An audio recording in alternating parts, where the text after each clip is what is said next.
vamos a entrar a hablar sobre lo que dispone a partir del artículo 545 de nuestro Código Civil respecto al derecho de propiedad. Y el derecho de propiedad establece que este es el derecho más perfecto a nivel de los derechos reales, porque este es un derecho perpetuo, inviolable, autónomo,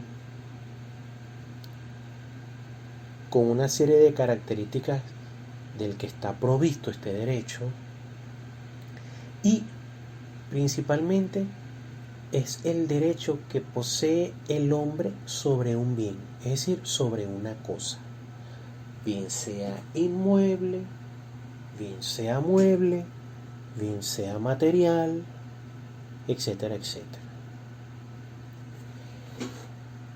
A su vez, y como dice el artículo 545, tiene unos atributos que son el de uso, goce y disposición.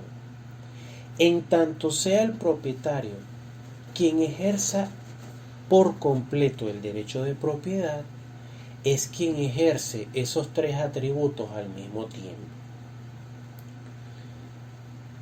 Una de las características que tiene el derecho de propiedad, y ya lo habíamos discutido en una clase, es que sus atributos pueden ser transferidos de forma temporal, pueden ser cedidos de forma temporal a un tercero.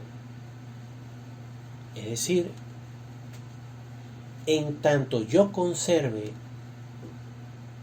el atributo de disponer, yo puedo otorgar el uso y otorgar el goce de ese bien a un tercero que no es propietario.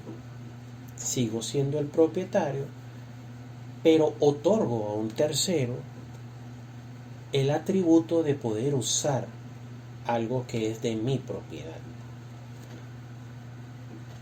También se los había mencionado anteriormente, el atributo de disponer se trae consigo o arrastra consigo los otros dos atributos, no así igual con los atributos anteriormente mencionados. Y cuando hablamos de derecho de propiedad, estamos hablando no solamente sobre elementos que materialmente hablando pueden ser percibidos, pueden ser tocados, pueden ser vistos.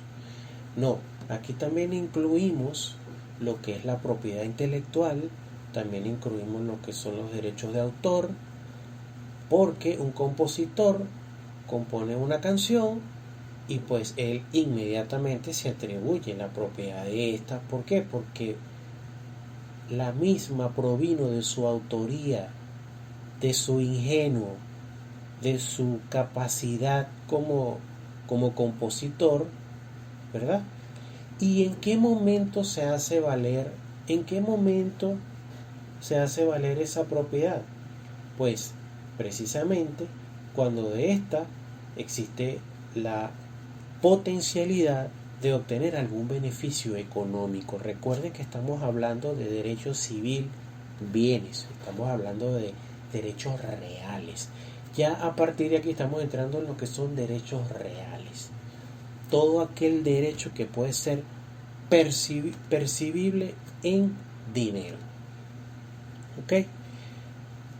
Junto al derecho de propiedad, también a partir del artículo 552 podemos hablar del derecho de accesión respecto del producto de la cosa. Porque nosotros tenemos o ejercemos un derecho de propiedad sobre un bien y de él podemos disfrutar de una serie de beneficios que son accesorios al derecho de propiedad que ya yo ejerzo. ¿Ok? Pueden ser frutos naturales que provengan de la cosa misma o frutos civiles que se obtienen con ocasión de esa cosa. Por ejemplo, tales como establece el artículo 552, intereses sobre un capital, pensiones sobre renta, la adquisición de una deuda, etcétera, etcétera. Es decir, yo adquiero un bien y por la naturaleza de ese bien percibo una serie de beneficios, una serie de frutos que son accesorios al bien. Y cuando nos referimos al derecho de accesión, debemos hacer una especie de clasificación o una especie de discriminación respecto a la cosa de la que estemos hablando. Porque, por ejemplo, el 554 habla sobre la característica de ese derecho de accesión respecto a los bienes inmuebles. Ya nosotros sabemos cuáles son los bienes inmuebles y cuál es su clasificación. Y allí en el 554 van a encontrar cómo se puede manifestar ese derecho de accesión sobre ese tipo de bien. Y así sucesivamente hasta el 571, que es donde nosotros comenzamos a ver las características de ese derecho de accesión, es decir, ese derecho accesorio. Por eso se llama derecho de accesión. Es un derecho que nace con el simple hecho de yo ser dueño de esa cosa, tener el derecho de propiedad sobre esa cosa. Y a partir del 571 vamos a observar sobre cómo se manifiesta ese derecho de accesión en relación a los bienes muebles, los cuales también fueron vistos en la evaluación anterior. Por supuesto que a pesar de todas las características que establece nuestro Código Civil respecto al derecho de la propiedad, esta no deja de tener limitaciones. Y por supuesto que cuando yo hablo de limitaciones, significa que es la limitante para mí de yo, en tanto sea el propietario, poder ceder a otro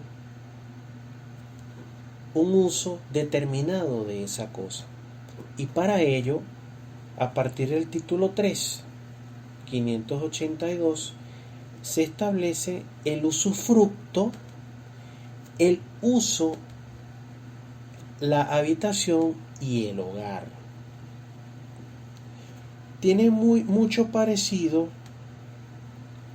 respecto a temas que ya habíamos conversado anteriormente. Sin embargo, de aquí en adelante, a partir del 583, por ejemplo, fíjense que estamos hablando de distintas clases de derechos reales. Estamos hablando del derecho real madre, que es la propiedad, pero de él se subgeneran una serie de derechos que también son reales, como por ejemplo el usufructo, uso, habitación y el hogar.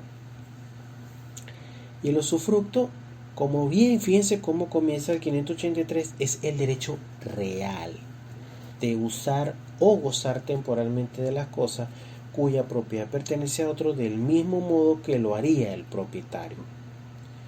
Fíjense ustedes,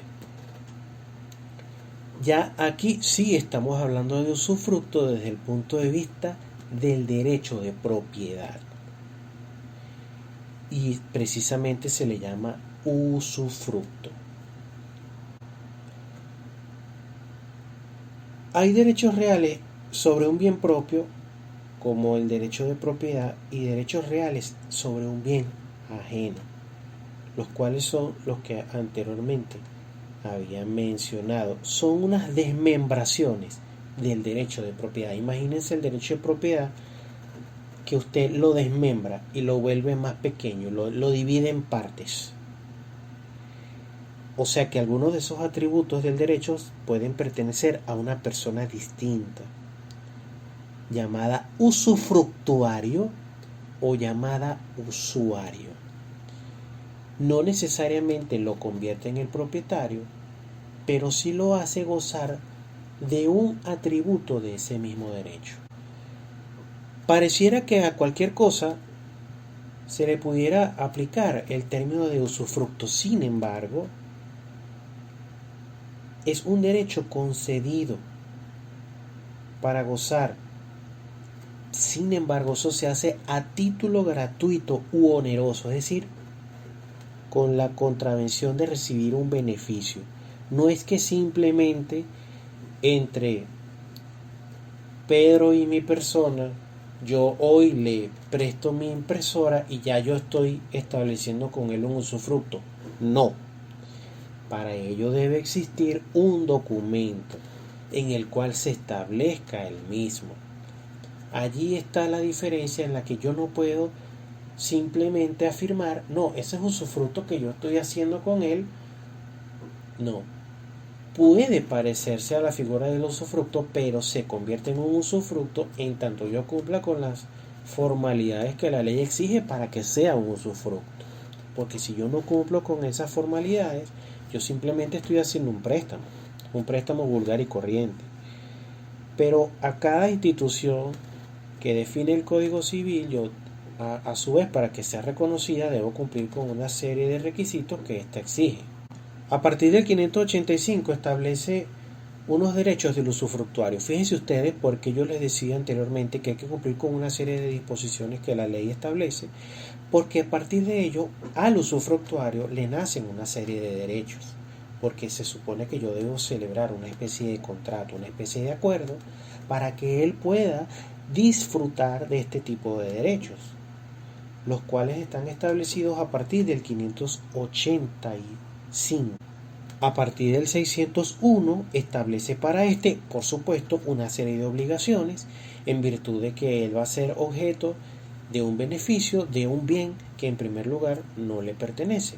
Y por supuesto la ley debe prever cuáles son las obligaciones que él tiene sobre un bien que no le pertenece.